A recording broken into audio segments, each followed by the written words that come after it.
Tesla trailer to be announced and new attachments. It's been a few weeks since Elon Musk shattered expectations with his polarizing polygonal Cybertruck, and the shocks keep coming. The Tesla CEO has revealed there's a new ultra-tough trailer in the works, as well as another Cybertruck configuration designed specifically for camping. Welcome to Hypercar Global, the home of electric vehicles. Musk said that Tesla is planning a sick attachment for the Cybertruck, according to Electric, and the marque subsequently released a new render of the electric pickup truck with its own trailer. As you would expect, the Cybertruck's singular monoplane design extends to the trailer. It's just as curviverse and looks like a cubist take on an Airstream. It's just an exterior rendering, so both layout and interior features remain a mystery, for now, at least. During the Cybertruck reveal, Musk went to great lengths to highlight the Cybertruck's lofty towing capacity, stating it has the ability to pull near infinite mass while showing a video of the pickup pulling a Ford F-150 uphill. This, coupled with the Cybertruck's impressive specs, the tri-motor version has a payload capacity of up to 3,500 pounds and a towing capacity of 14,000 pounds, suggests that heavy-duty trailer is the most natural fit. But for travelers who'd rather explore the great outdoors sans cumbersome trailer, the marque also unveiled a new self-contained camper configuration for the Cybertruck. Judging by the image, it appears a tent can be attached and erected on top of the 6.5-foot-long bed to create sleeping quarters. Underneath this bed platform, there looks to be retractable bench space complete with an array of kitchen accessories. While Musk did not mention the camper configuration during the initial Cybertruck presentation, Tesla has added the picture to its website along with the following caption: "From rugged to refined, Cybertruck is completely adaptable for your needs. Prepare for every experience with a versatile utilitarian design, including onboard power and compressed air." The marque appears to be moving toward an off-grid electric mobile home system that is powered by a Tesla vehicle, and it's not the only one. Earlier this year, electric rival Rivian revealed a similar camper configuration for its R1T electric pickup truck. The Cybertruck can now be ordered through Tesla's site. According to Musk, 200,000 have already been sold. The gas engine is dead. Welcome to the electric revolution. With new all-electric pledges sparking around the globe, the combustion motor looks about to, well, combust. In the UK, the hammering of nails into the gas-powered engine's coffin has begun. Late last year, the Conservative, pro-business Prime Minister Boris Johnson made the dramatic announcement that sales of cars with conventional internal combustion motors would be banned from 2030, 10 years earlier than initially proposed, and sales of hybrids banned from 2035. The aim is to reach net zero carbon emissions by 2050, the same target President Biden has committed to. The UK is not the first administration to set such a deadline.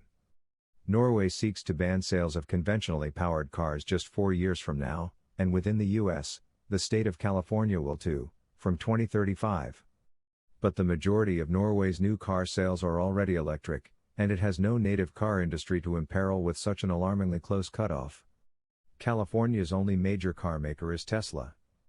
The edict from the British government is significant because its native car makers, and especially luxury marques such as Bentley, McLaren, Aston Martin and Rolls-Royce, are huge employers and export earners, and are still overwhelmingly dependent on gas. Is all this mad? I don't think so, and neither do those storied brands. Even before the ban was announced, McLaren said it will launch only hybrids for its major models from 2021 on, will cease development of conventional engines from 2030 and expects to end their sale in 2035. In Q4, after McLaren made its stand, Bentley CEO Adrian Hallmark said all of his cars will be all electric by 2030 anyway. The shift will suit some blue-blooded British manufacturers very well, particularly Rolls-Royce, which has always majored in refinement, and Bentley, for which thumping, low-end torque has long been part of the DNA.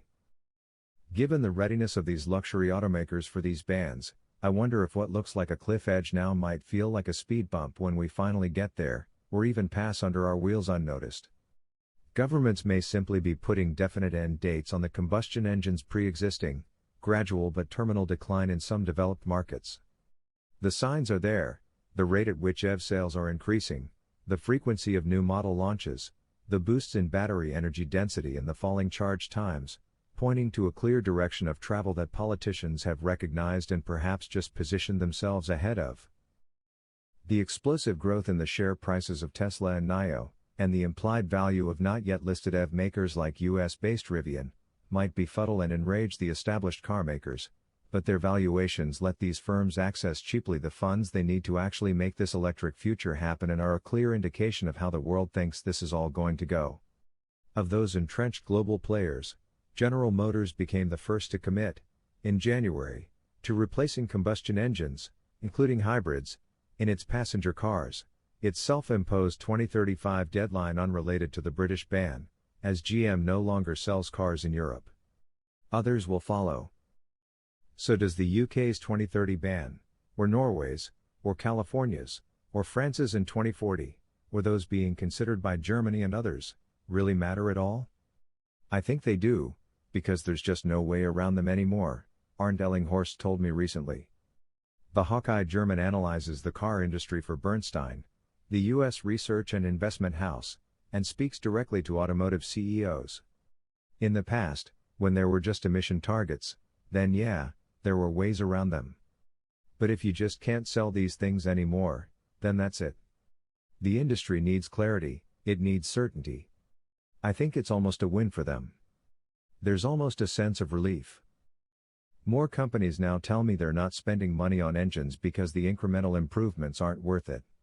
There's very little we can do to engines now to make them significantly more powerful or more efficient. The engine has been engineered to its end. Of course, attitudes to motors are very different beyond Europe and California. As a means of propelling a car, the internal combustion engine is far from dead. In parts of the developing world, a gas engine is seen not as an environmental crime but as a means of self-advancement. The UK ban is only on domestic sales, meaning it could still make engines for markets that don't ban them. But it wouldn't be a good look. There might be a short period in which luxury car makers build engines there that we can't buy, but it won't last long.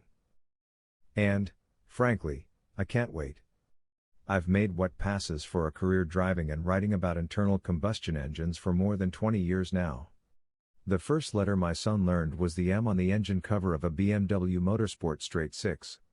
But I now do maybe half my daily driving in EVs, and I feel like I've stepped back into the 20th century whenever I drive a conventional car. The first EVs I drove, in the early aughts, were like science fair projects. Now they're often the best cars on the road. There are issues still to resolve, but I can't believe they won't be fixed in another decade of the fastest transformation ever to hit transportation. But if you remain an acolyte of engines that breathe and burn stuff, and of transmissions that you operate yourself, you might not be denied your fix. Of Europe's other luxury car makers, electric drive might be good enough for Pininfarina already, but Ferrari says it won't be good enough for Italy's grandest marque until 2025 at the earliest and probably later, implying that its operatic gas engines will continue alongside EVs for some time, and perhaps to the bitter end. Porsche has already launched the sensational Taycan EV but is also working hard on carbon-neutral synthetic fuels, which, if it can beat their considerable challenges, might extend the life of engines and force legislators to rethink those bans. All the proposed bans have been solely on new car sales, no administration is yet proposing taking our vintage weekend wheels off the road. I'd expect values of quick, usable modern classics to spike upward as collectors seek to secure the best examples to drive regularly alongside their daily EVs. If you want to get ahead of this curve, go buy yourself something with a naturally aspirated engine, a manual gearbox and rear-wheel drive. Because it's almost certain that soon we literally won't be making them like that anymore. Thanks for watching. Subscribe to support the channel.